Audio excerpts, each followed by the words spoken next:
To go live stream by next week, tama ba? Yes, we're ready. In fact, we've set up the system at the same time. We're just waiting for any hearing that will be live streamed. We've done our testing already, and it's working. It's available where? It's going to be available in YouTube. And sir, may veto powers po ba ang commission if ever hindi pumasok dun sa guidelines yung executive session request ng mga resource? Yes, gaya nga na sinabi ko, the live streaming guidelines provide for a default, meaning kung walang request for any executive session, we will have to go live stream. So they would have to justify why they're asking for an executive session based on our guidelines, which is also based on existing law and jurisprudence and pronouncement by the Supreme Court.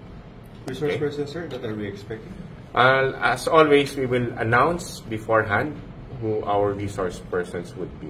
Si Sandro, sir, can we say by next week? I cannot mention kung kailan, but definitely we will announce if and when Congressman Sandro Marcos will be coming over.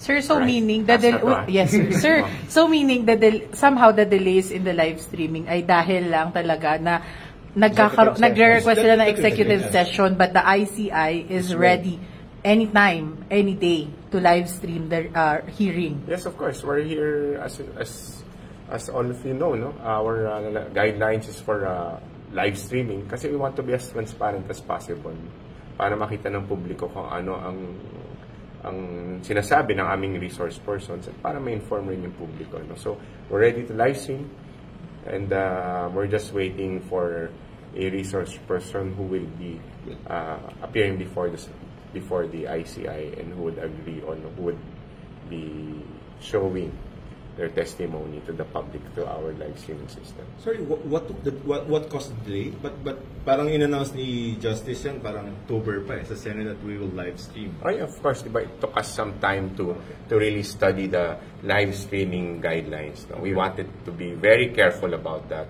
Pinag-aralan namin ng masusi kung ano bang sinasabi ng batas, ano bang sinasabi ng ating korte with regard to this. Kasi gusto namin i-balance yung karapatan ng taong bayan on information, at the same time the individual rights of our resource persons at kung sino man yung kanilang mame-mention o madadawit sa kanilang testimony. So we were very careful about that. So yan yung kaya nakalatag ngayon lahat yan sa aming guidelines. So general na lang, sino yung mga gusto nyo nakaline up pa na investigahan? I cannot mention that's part of our investigative process.